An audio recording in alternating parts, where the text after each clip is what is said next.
Imagen en directo del puerto de San Juan de Terranova, muy lejos de la zona donde se está buscando al submarino Titán.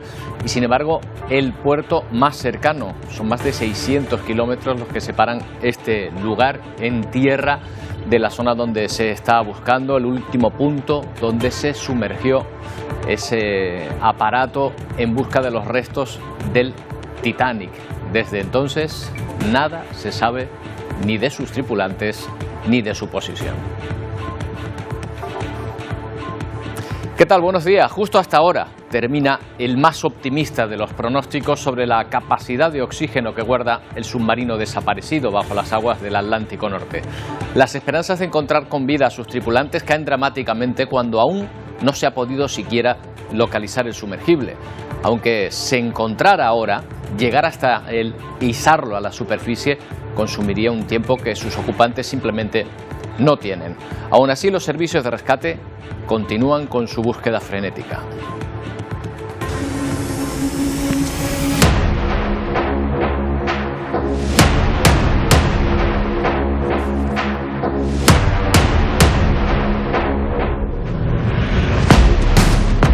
En la zona operan ya 10 embarcaciones de Canadá, Estados Unidos, Noruega y Francia, apoyadas por 3 aviones del ejército de Estados Unidos para peinar una superficie que es 3 veces mayor que la de Canarias. Mucha distancia a recorrer con la esperanza de que el buque haya podido salir a flote, lo que multiplicaría en ese caso sí las posibilidades de salvación. Mientras se reducen las posibilidades, aumentan las críticas sobre los sistemas de seguridad del aparato, que ni siquiera estaba homologado, aunque los tripulantes conocían los riesgos. Cada uno de ellos pagó $250.000 por un viaje a la profundidad del mar, del que quizá no haya retorno.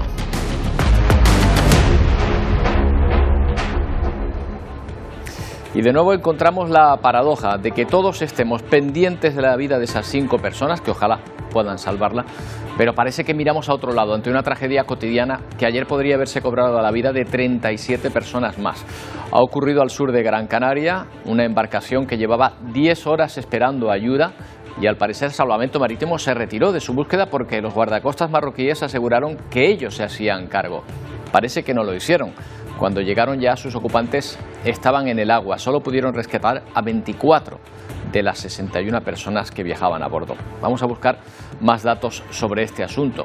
Y hablaremos también de este verano del que se esperan altísimas temperaturas y en algunos países del mundo empiezan a notar ya las consecuencias con problemas que parecen mundanos, pero que demuestran la dramática situación que puede provocarse. Las fábricas de hielo no dan abasto para la enorme demanda que se ha disparado y simplemente no hay hielo para todos. Un problema que cualquier celebración que se precie, y más con este calor, que ha vuelto a lo tan simple en un objeto precioso.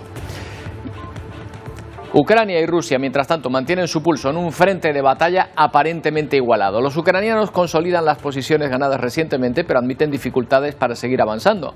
Sus ataques se centran ahora en las líneas de abastecimiento rusas. Son imágenes del puente de Chongar de esta misma mañana. Moscú asegura que un bombardeo ucraniano ha destruido esta estratégica infraestructura. La carretera conecta la provincia de Jersón con la península de Crimea. Es una de las principales líneas de abastecimiento de las tropas de Putin. Un ataque clave para que las fuerzas ucranianas puedan seguir avanzando en el sur del país. Estamos destruyendo al enemigo en el sur. Seguimos nuestro movimiento hacia adelante, asegura el presidente Zelensky, quien reconoce dificultades en sus acciones ofensivas. Las tropas de Kiev solo han conquistado una aldea en los últimos días después de lograr hacerse con 7 localidades en la primera semana de la contraofensiva. Putin cree que Ucrania ha hecho una pausa para rearmarse. Vemos una cierta calma, el enemigo está sufriendo graves pérdidas. Hemos destrozado 245 tanques y cerca de 678 blindados. Lo más probable es que estén restaurando sus capacidades de combate, afirma el mandatario ruso. En el este, los progresos ucranianos son menores. Kiev asegura que sigue manteniendo sus defensas en el frente oriental. Bakhmut continúa siendo escenario de feroces enfrentamientos. son Natasha y Alexander. Anoche resultaron heridos en una nueva madrugada de bombardeos rusos en la región de Donetsk. El ataque no causó víctimas mortales, pero sí varios heridos y cuantiosos daños materiales en esta zona residencial. A todas estas, el presidente ruso ha vuelto a amenazar con el despliegue de misiles balísticos Sarmat, que tienen capacidad para albergar 10 cabezas nucleares. Durante un discurso ante los nuevos graduados de las academias militares, Putin aseguró que los Sarmat entrarán en servicio para el combate próximamente. Y apenas había conseguido el jefe de la diplomacia norteamericana rebajar las tensiones con China cuando Joe Biden se ha cargado el esfuerzo de varios días de intensa agenda en aquel país, llamando dictador a su homólogo Xi Jinping. Desde luego el de Pekín no es un ejemplo de régimen democrático, que digamos, pero ha reaccionado inmediatamente tachando las declaraciones de provocación. Biden equiparó a Xi Jinping con dictadores, al referirse a la molestia que le habría ocasionado al presidente chino que Estados Unidos derribara un globo, que la Casa Blanca sostiene que era usado para espiar. El comentario lo hizo este martes durante un evento de campaña en California, donde las cámaras y micrófonos no estaban permitidos. Sin embargo, en la transcripción de su discurso compartido por la Casa Blanca se puede leer: es una gran vergüenza para los dictadores cuando no están enterados sobre lo que pasó. Xi Jinping, quien maneja sin limitaciones el Estado y el Partido Comunista, desconocía que el globo derribado en febrero estaba sobrevolando el espacio aéreo estadounidense. Según Biden, China catalogó la declaración como una provocación política. Los comentarios de Estados Unidos son extremadamente absurdos e irresponsables, van totalmente en contra de los hechos y violan gravemente el protocolo diplomático e infringen gravemente la dignidad política de China. El gobierno estadounidense no ha esclarecido el incidente del globo, a pesar de la presión de algunos miembros del Congreso. Los comentarios de Biden tuvieron lugar un día después de que el secretario de Estado Antony Blinken se reuniera en China con Xi Jinping. Durante ese encuentro, los gobiernos abogaron por restablecer los deteriorados canales diplomáticos. Y este miércoles el viceportavoz del Departamento de Estado indicó que no prevén cambios en esos esfuerzos. Hemos sido muy claros sobre las áreas en las que no estamos de acuerdo, incluidas las claras diferencias que vemos cuando se trata de democracias y autocracias. Jorge Agobián, Voz de América. Poco a poco se van identificando las víctimas de la matanza de una prisión de Honduras. De momento son 46 las reclusas asesinadas.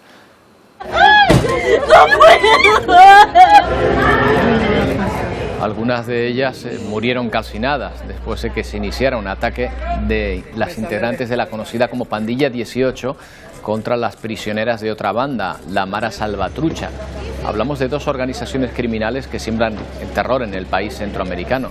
Ya se han registrado destituciones y dimisiones entre los altos cargos del gobierno hondureño. Y al menos 31 muertos se han registrado tras la explosión de un restaurante en China. El local estaba especializado en barbacoas y sufrió la explosión tras una fuga de gas licuado durante la noche, en medio de un periodo festivo por el Festival del Dragón. Muchos de los empleados dicen haber olido gas una hora antes del siniestro. Ahora se investigan las causas, aunque se sospecha de la válvula de un tanque de gasolina que estaba rota y al cambiarla explotó. Otra explosión nos lleva hasta el centro de París, en Francia. Al menos 37 personas han resultado heridas, 7 de ellas en estado crítico. La explosión se debió a un escape de gas en un edificio muy antiguo.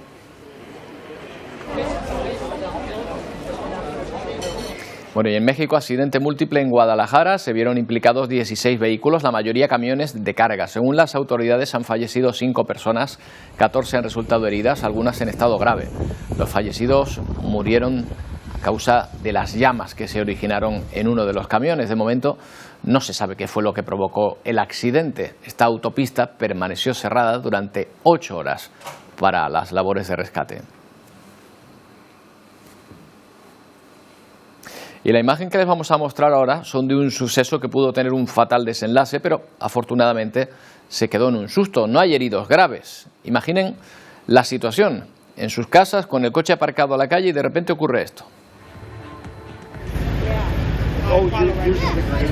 Pues se ven con una avioneta que aterriza y se estrella justo con ese vehículo estacionado en plena calle del barrio residencial en Wisconsin, en Estados Unidos. Según las autoridades, el avión perdió potencia y a la hora de caer, por suerte, pudo evitar las casas antes de estrellarse. Solo las 2 personas que viajaban a bordo resultaron heridas.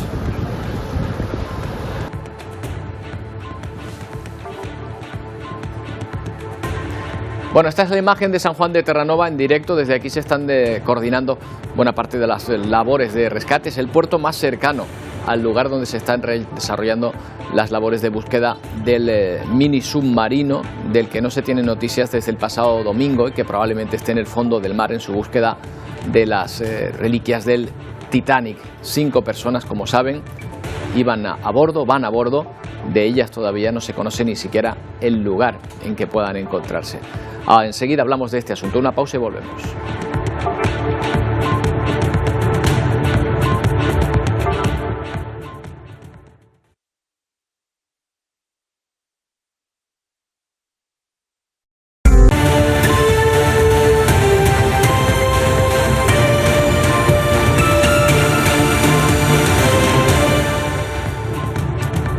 Once y 17 minutos de la mañana, seguimos en Atlántico Noticias con un estudio que incluye a las islas sobre la calidad del aire en nuestro país, en unas conclusiones que desde luego no han sido las mejores. El año pasado en las islas respiramos el aire con peor calidad de la última década. Lo dice un informe de Ecologistas en Acción que lo achaca al cambio climático, por una parte, pero también a la recuperación de la movilidad tras la pandemia. Si tomamos como referencia los estándares de la normativa, que es más permisiva que las recomendaciones de la Organización Mundial de la Salud, la contaminación del aire en el archipiélago superó todos los límites legales. La recuperación de la movilidad tras la pandemia y el cambio climático han hecho que empeore además la calidad del aire. El año pasado respiramos un aire más insalubre que en los últimos 10 años. Vamos a ver por qué. Le preguntamos a Miguel Ángel Ceballos, portavoz de Calidad del Aire de Ecologistas en Acción y coordinador del informe La calidad del aire en el Estado español. ¿Qué tal? Buenos días. Buenos días. Bueno, ¿de verdad que respiramos tan mal? Vamos a plantearlo en esta cuestión. Eso les indican los datos de las estaciones oficiales de medición. Prácticamente todas las estaciones de Canarias, y hay más de 50 repartidas por el territorio insular, durante el año pasado registraron niveles de partículas superiores a los límites legales vigentes en este momento, no solamente a lo que recomienda la OMS, sino a lo que permite la legislación. Y eso es un dato muy preocupante porque lo que significa es que la totalidad de la población canaria respiró un aire con más contaminación de la permitida legalmente. Esto tiene un efecto muy importante sobre la salud de las personas y hay que reconocer que esa situación, especialmente durante el año pasado, ha tenido mucho que ver con que precisamente 2022 haya sido el año más cálido y además un año muy seco pues desde que tenemos registros meteorológicos, ¿no? Desde el año 1961, y la llegada de polvo africano procedente del desierto del Sáhara, de la famosa calima, con mucha mayor frecuencia que en años anteriores, pues es lo que realmente explica que los niveles de partículas hayan estado tan disparados y que por lo tanto, como has comentado, la calidad del aire que se respiró el año pasado en Canarias haya sido la peor, al menos de la última década. Claro, o sea que hay una parte también de esas partículas que no son responsabilidad del ser humano. Me dice en concreto la de la calima, los episodios de calima. Bueno, se habla de contaminación natural, pero tampoco es exactamente una contaminación natural. Es cierto que es de polvo procedente del desierto del Sáhara, pero también es verdad que ese traslado del polvo, esos episodios de calima, están agravados por el cambio climático, la desertificación, la falta de precipitaciones, el incremento de las temperaturas tanto medias a nivel planetario como de los episodios de elevadas temperaturas, de olas de calor durante el verano y buena parte del año, pues agravan estos episodios de calima, que es verdad que siempre se han producido, pero que también es cierto que en los últimos años, y sobre todo el año pasado, son mucho más frecuentes y más intensos. También hablan del efecto pospandemia. ¿Por qué ese rebote no debería quedarse igual que lo que estaba antes de la pandemia? ¿Por qué creen que sube incluso más? Bueno, pues eso habría sido lo esperable, ¿no? Que bueno, hubiéramos aprendido también de la experiencia dramática de la pandemia, que podemos desplazarnos por medios alternativos al automóvil privado, que podemos comprar en las proximidades de donde vivimos, que podemos teletrabajar en nuestras viviendas y por lo tanto no necesitamos desplazarnos todos los días a nuestro centro de trabajo. Sin embargo, esos buenos hábitos, esas buenas prácticas, pues se están perdiendo lamentablemente, y durante el año pasado, además de esos episodios de elevada contaminación por partículas, pues también es cierto que ha repuntado el consumo de combustibles fósiles, porque nos movemos más de nuevo en vehículos privados, porque estamos consumiendo más electricidad y bueno, el año pasado pues pese a que tenemos más centrales solares, pues por la sequía las centrales hidroeléctricas produjeron menos electricidad en la península fundamentalmente, y quemamos más fuel oil en las centrales térmicas de producir electricidad en las islas para el aumento de consumo de electricidad que se produjo, ¿no? Entonces, realmente tenemos un problema con nuestro estilo de vida, con nuestro modelo energético, y es un problema de elevada contaminación que se ve agravado por el cambio climático con estos episodios cada vez más frecuentes de olas de calor y de llegada de polvo procedente de África, episodios de calima, en definitiva. Bueno, pues ahí está ese informe que debe llamar nuestra atención, el peor aire respirable en 10 años, aquí en Canarias. Miguel Ángel, gracias por atendernos. Gracias a vosotros. Bueno, vamos con otro tema, con la desesperada búsqueda de los 5 ocupantes del sumergible desaparecido cuando pretendía explorar los restos del Titanic y que parece haber entrado en su última fase. Justo hasta ahora se agota el plazo que se daba para las reservas de oxígeno del sumergible y ni siquiera se ha podido localizar dónde se encuentra. La última pista fueron unos ruidos que ahora se admite que no eran concluyentes. La esperanza persiste, pero el tiempo se agota. Los servicios de rescate calculan que los 5 tripulantes del sumergible no tendrán oxígeno a partir de este mediodía. De ahí que los equipos trabajen a contrarreloj. Efectivos y recursos de Estados Unidos, Canadá, Francia y Reino Unido rastrean la zona con barcos, aviones y drones submarinos. Hay más ayuda en camino, 4 robots se unirán a la búsqueda en las próximas horas.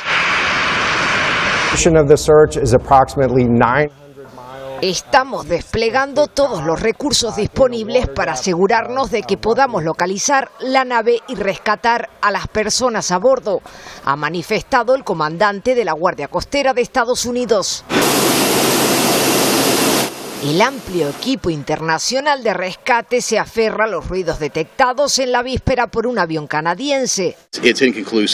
Aunque el capitán Jamie Frederick de la Guardia Costera admite que los resultados son inconclusos, razón por la que han tenido que ampliar el área de búsqueda. Ahora las cuadrillas de rescate se concentran en un área que tiene el doble de tamaño de Connecticut, añade Frederick. No es la primera vez que el sumergible tiene problemas, el aparato es experimental e informes previos habían advertido de que los fallos podrían ser catastróficos. Bueno, lógicamente se ponen todos los medios posibles para salvar a estas 5 personas, pero lo terrible es que quizá no se ponga el mismo empeño por ayudar a las que llegan a Europa a través del mar. Verán por qué lo digo. Es cierto que los servicios de emergencia en las islas no dejan de salir en ayuda de estas personas. Al puerto comercial de Recife, por ejemplo, han sido trasladadas 54 personas esta mañana, tras ser detectadas a las 6:30 en una neumática a 22 kilómetros al este de esa isla. Todos los ocupantes en buen estado de salud. A ese mismo puerto, en Arrecife, llegaban anoche otras 53 personas, también en buen estado de salud. Y poco antes, en esa misma isla, se había ayudado a otro grupo de 60 personas que navegaba al noroeste de las islas. La ayuda se presta a cualquier hora. A las 3:30 de la madrugada, Salvamento Marítimo desembarcaba en Arguineguín a 61 personas. 2 de ellas tuvieron que ser derivadas a centros sanitarios.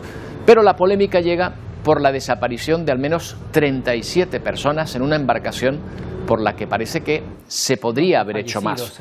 Cuando llegó la patrullera marroquí que asumió su rescate, ya llevaban 10 horas pidiendo auxilio.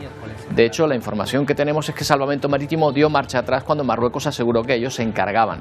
En la embarcación viajaban en torno a 61 personas. Solo 24 fueron rescatadas con vida y 5 de ellas con graves problemas de salud. Hoy varias ONGs acusan a España de no actuar en su zona de jurisdicción.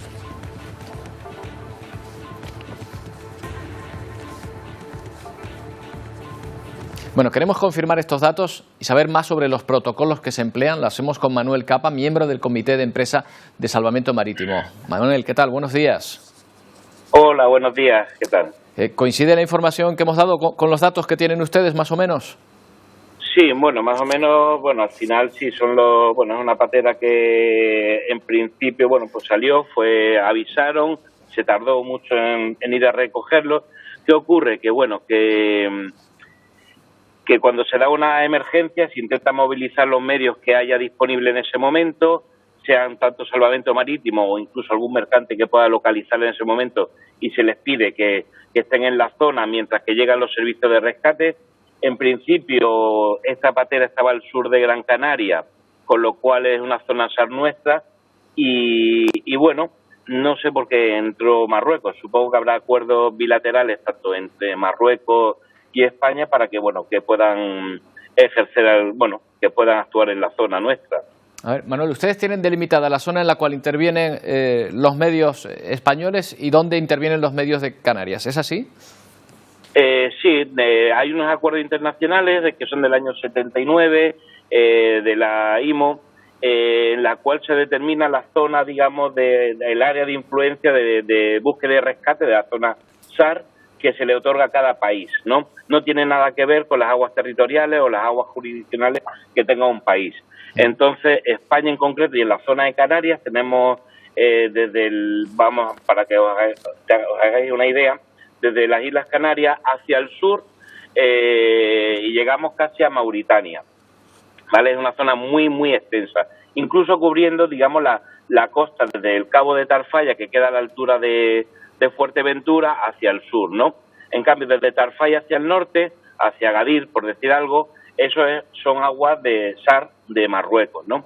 Entonces, hacia el sur ya te digo que son aguas, es nuestra competencia. Claro, o sea, es nuestra competencia. Tengo entendido, por lo que hemos visto y los datos que tenemos, que una salvamar o una patrullera se dirigía hacia este lugar, pero Marruecos asumió que ellos irían en su lugar. ¿Es así?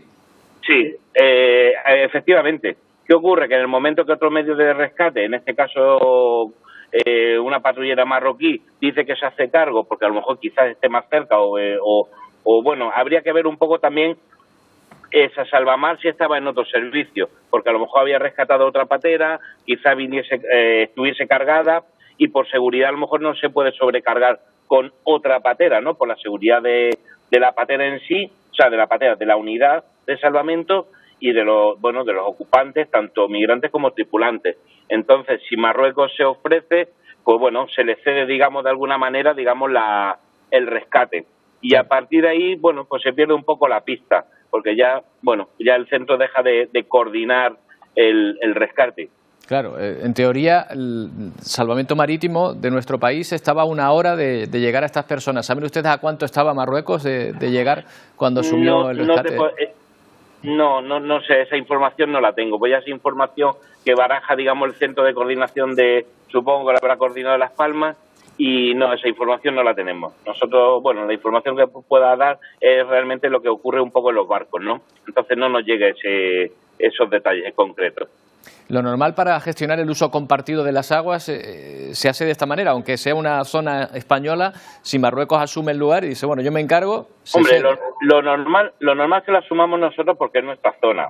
¿Qué ocurre? También es cierto que si hay una patera que la avista un mercante, por ejemplo, el mercante no hace el rescate en sí de la patera, pero se queda en la zona, digamos, vigilando un poco la patera, que no sufra ningún accidente, que no se hunda y que puedan echarle una mano, y al mismo tiempo una patera no tiene equipos electrónicos donde localizarlo, con lo cual un buque mercante que esté en la zona se le dice que se posicione a una cierta distancia, porque además es mucho más fácil localizar a este mercante que a la propia patera, como he dicho, porque no tiene elementos electrónicos, ¿no?, para poderlo localizar. La cuestión también es saber, Manuel, si dan abasto, porque he dado un listado yo justo antes de hablar contigo de todas las intervenciones que habían tenido, y esto solo en apenas 12 horas, ¿no? No han parado. Esto, mira, yo pertenezco al comité de empresa por CGT, le hemos hecho una propuesta a la empresa en la cual se está aumentando el número de llegadas de pateras. ¿Por qué? Porque ahora empieza el buen tiempo y cuando hay buen tiempo, pues empiezan a llegar más pateras. Esto es lo que nos ocurre todos los años. Se ha propuesto a la empresa que vayan identificando el momento y que vayan reforzando la zona. Ya no es número de personas, sino más unidades. Hay otras unidades que se pueden desplazar a la zona y entonces repartir la carga de trabajo en vez de con 2 unidades, como puede haber en Gran Canaria, una guardamar y una salvamar, pues podría haber 2 o 3 salvamares y 2 guardamares, por ejemplo, ¿no? Entonces se cubriría, tendríamos mucha más capacidad, digamos, de gestión de los rescates. Bueno, en todo caso quedan datos por conocer, como decías, Manuel, si no se podía llegar por el número de personas, las horas a las que se encontraba Marruecos de llegar a esas personas que estaban pidiendo auxilio desde hacía tiempo para conocer realmente qué es lo que pudo pasar y cómo puede evitarse que vuelva a suceder. Lo que entendemos que en el momento que surge una alerta hay que movilizar rápido a las unidades y ir a por ellos lo más pronto posible. Claro, y no dejarlos 10 horas en mitad del mar. Bueno, en eso yo creo que estamos todos de acuerdo. Gracias, Manuel, por atendernos. De nada, a vosotros. Adiós. Bueno, pues sobre los migrantes que llegan a Europa, sabemos que ese es su destino, pero que para alcanzar las costas africanas también tienen que realizar un peligroso viaje, como por ejemplo, como este grupo de mujeres nigerianas que han sido expulsadas de Libia. Algunas de ellas fueron detenidas mientras mendigaban en las calles, otras mientras supuestamente cometían actos delictivos. En total son 165 mujeres migrantes. La próxima semana tendrá lugar otro vuelo de deportación. Según la Organización Internacional para las Migraciones, cerca de 7.500 personas han sido rescatadas y devueltas desde Libia, país que es considerado como muchos como la mejor salida hacia Europa. Y en Colombia, la policía ha desmantelado una organización dedicada al tráfico de personas y al presunto cabecilla de la red que ofrecía el sueño americano a través de redes sociales. Esas redes promocionaban paquetes con traslado y alojamiento como si se tratara de un viaje turístico, solo que en este caso muchos migrantes acaban secuestrados por la propia banda que les lleva. Observen esta impactante imagen. Estamos en la Azteca, salida de inmigrantes.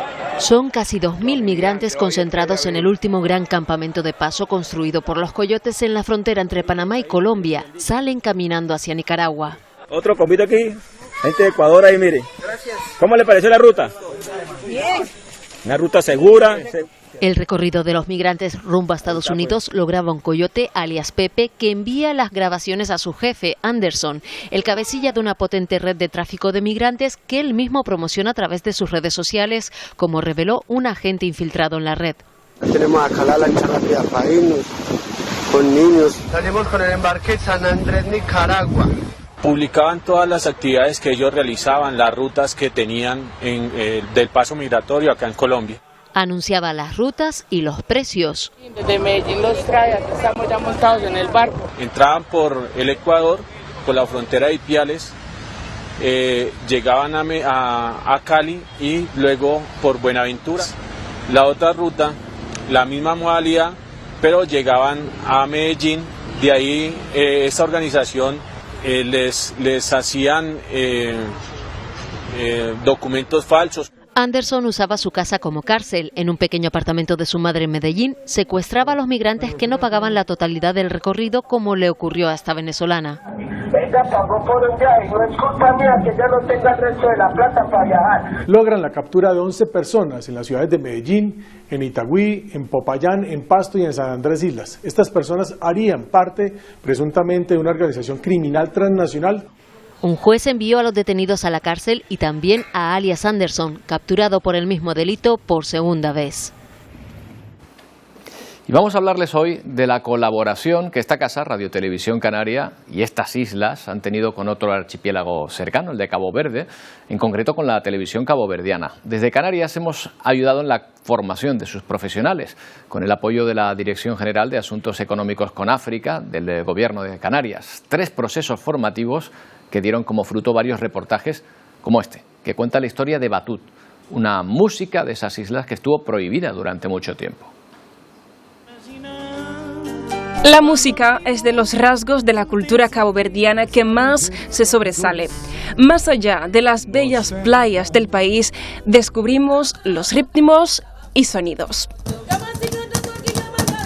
El batuco es hoy día uno de los géneros musicales más representativos de la cultura caboverdiana. Pero si hay algo que caracteriza este género es la alegría. No se puede escuchar sin sentir. Incluso en los tiempos antiguos se asociaba mucho a las fiestas de matrimonio.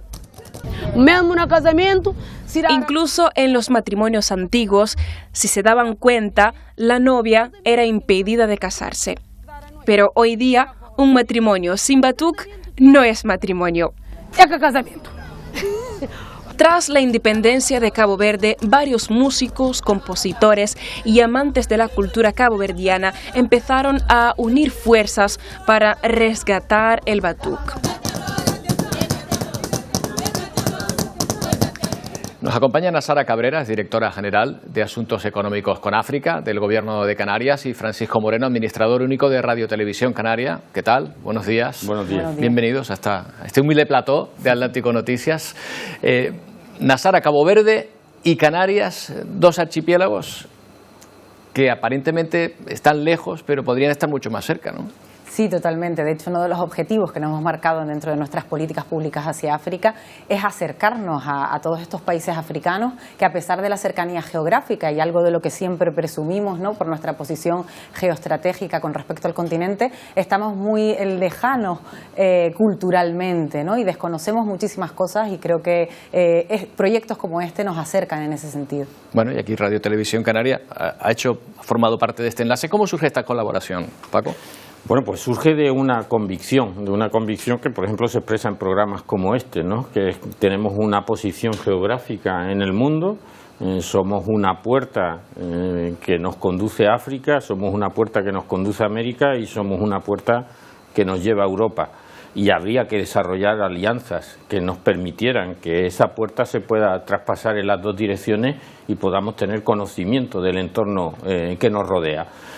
Hicimos en su momento, en plena pandemia, cerramos ese acuerdo con la Alianza Informativa Latinoamericana, que nos permite estar conectados con la realidad de 22 países del continente latinoamericano, desde Estados Unidos hasta Argentina, y nos parecía, también formamos parte en este periodo, nos hemos incorporado a la Alianza de Televisiones Públicas Regionales Europeas en CIRCON, y nos parecía que tenemos al lado, a menos de 100 kilómetros, un continente con el que tenemos que ir estrechando, y qué mejor punto de partida que con un archipiélago como Cabo Verde, que demanda de alguna manera esa colaboración para mejorar la prestación de su servicio público, y nosotros encantados de poder colaborar.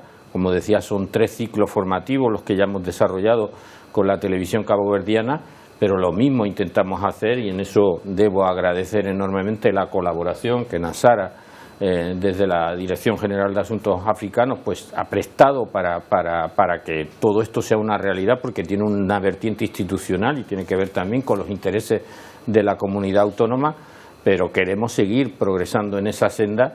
También debo agradecer la labor que en este sentido ha hecho la directora de expansión de esta casa, Nieves Rocha, pues intentando que lo mismo nos ocurra con Senegal, con Mauritania, en plena sintonía, como digo, con Nasara, a la que reitero el agradecimiento, porque eso nos ha permitido pues tener una visión mucho más amplia del mundo sin perder el carácter de proximidad que tiene que tener esta radio-televisión. No, claro, porque aquí surge una vía de colaboración también con todos estos países de nuestro entorno, ¿no? Sí, este proyecto en concreto se marca dentro de un programa más amplio de formación de formadores, en el que ya se han formado unas 400 personas, ¿no? Estamos este año en nuestra 4ª edición. Televisión Canaria se incorporó el año pasado, ya es la segunda vez que participan, y además esta vez lo ha hecho de manera práctica, ¿no? Elaborando ese reportaje tan bonito que vimos la otra noche de Vínculos Desconocidos, y creo que aporta conocimiento sobre nuestras similitudes, y a su vez ese programa se enmarca también dentro de uno de nuestros ejes estratégicos, que es la formación y la transferencia de conocimiento, ¿no?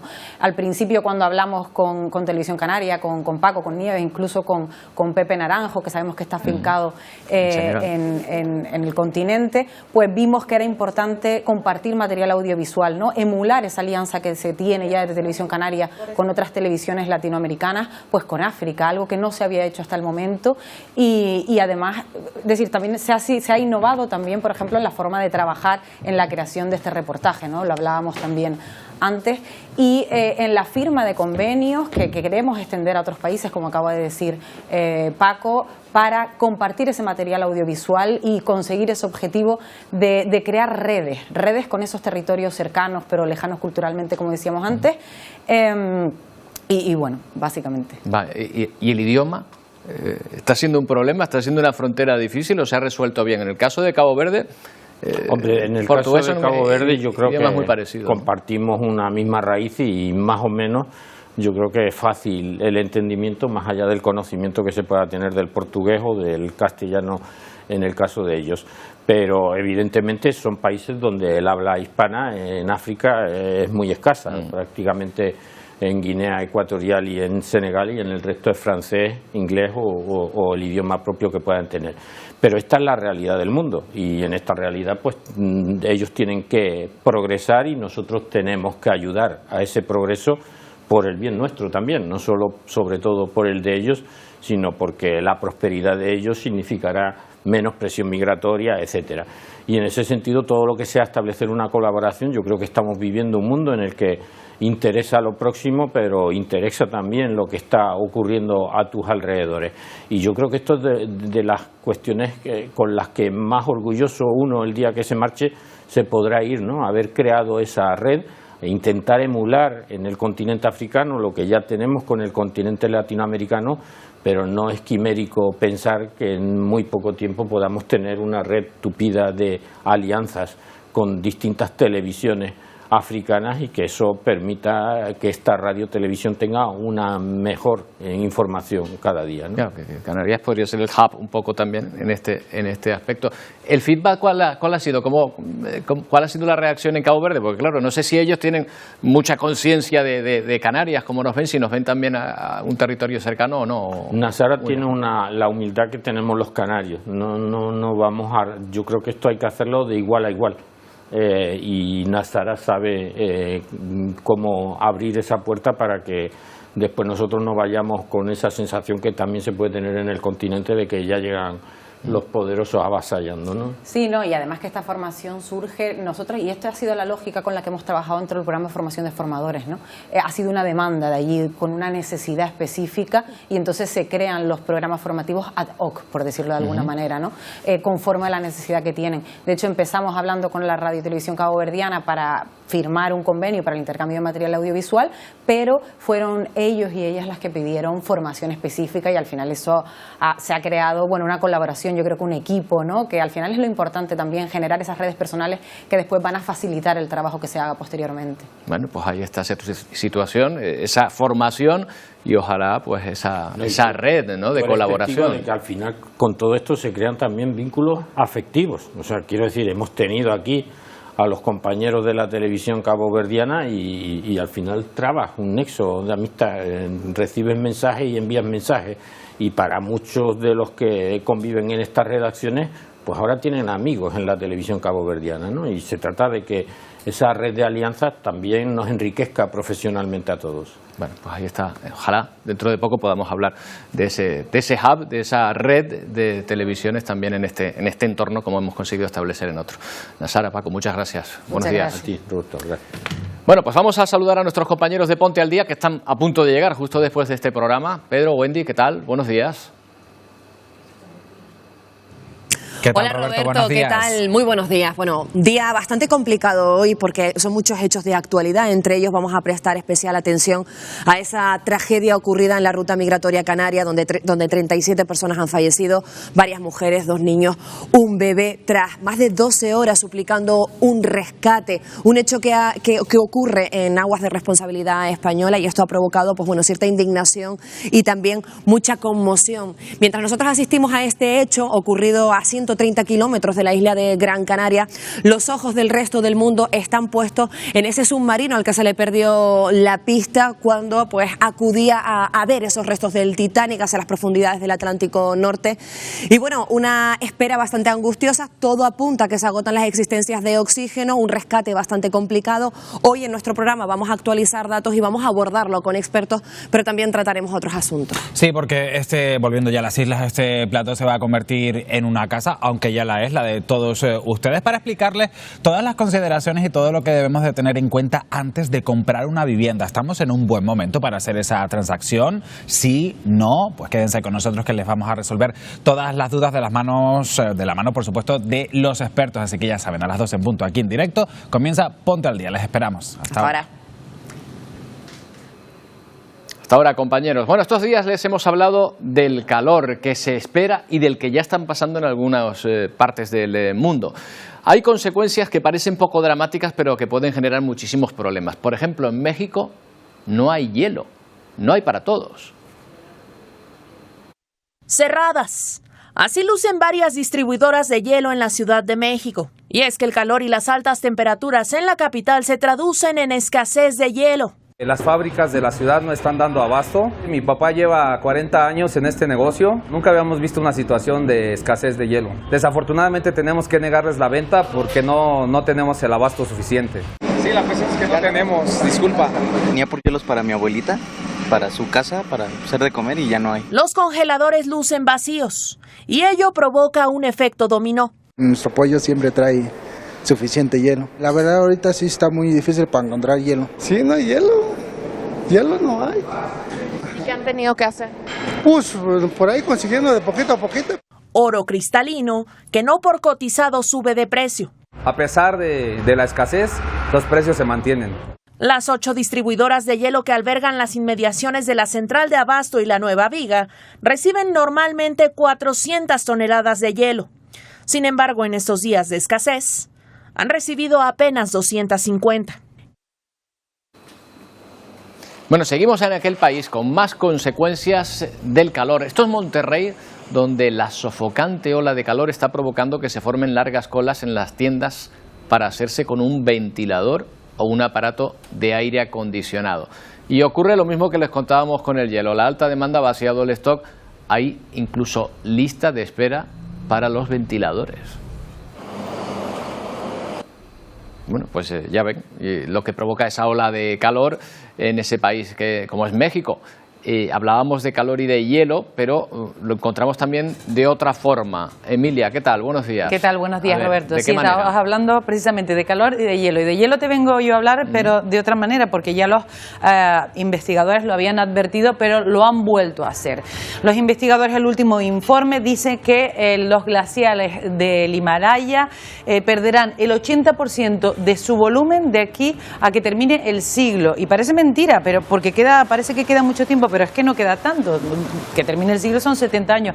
Nosotros, Roberto, igual no lo vemos, pero igual nuestros hijos sí. ¿Y esto qué va a suponer? Pues un incremento del caudal de muchos de esos ríos, una pérdida de agua, inundaciones, pérdidas millonarias, porque hay personas que viven ahí, cerca de 2 millones de personas que se abastecen de este líquido en esa zona y puede causar un auténtico desastre medioambiental. Es un informe del Centro Internacional para el Desarrollo Integrado de Montaña y han dicho que, bueno, pues las consecuencias van a ser nefastas. Ahí, como sabes, está el Everest y el K2 también. Mira, y precisamente nos vamos a París porque ahí se está celebrando hoy una cumbre, la cumbre para trazar la ruta para la financiación climática. Y hemos encontrado ahí 2 imágenes que nos han llamado la atención o que han hecho connotar. Una es la de los acantilados blancos de Dover, que hoy se han teñido con estas barras que indican la temperatura de cada año, cómo ha ido cambiando desde los más azules, más fríos, hasta los más rojos, los más calientes. Y también está otra imagen con la que han recibido los activistas, esos líderes y expertos mundiales en París, pues connotando esas aspas, para haciendo ver que esa Torre Eiffel pues se convierte en un molino eólico para luchar contra precisamente ese cambio climático. Mira, y paradojas de la vida, nos vamos hasta China porque fíjate, en el país más contaminante, pues lo que están sufriendo son inundaciones importantísimas, inundaciones que, como vemos, han regado toda la ciudad, el centro, el sur y el suroeste. De hecho, allí muchas regiones han tenido que afanarse para rescatar a las personas que se han quedado atrapadas. 120 litros por metro cuadrado en 24 horas ha sido suficiente para dejar 1 metro de altura en esos edificios y tener que utilizar lanchas neumáticas, como estamos viendo, para rescatar a niños mayores y todas aquellas personas que se han quedado atrapadas en esa zona. Y de agua también saben mucho, ¿sabes quién?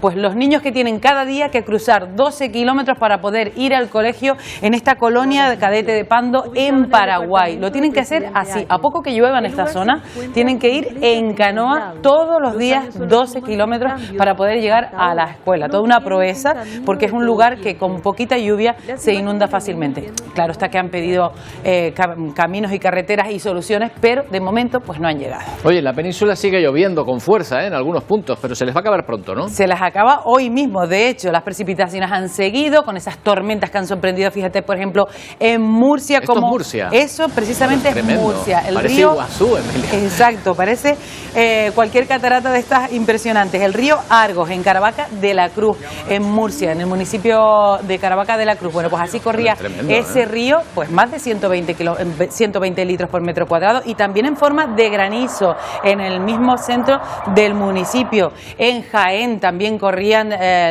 fíjate el salto en Jaén. Esta es una pedanía, se llama pedanía de Belerda, en Quesada. Fíjate ese salto muy cerca de las casas, como caía ese agua y con en el patio fuerza de esa casa.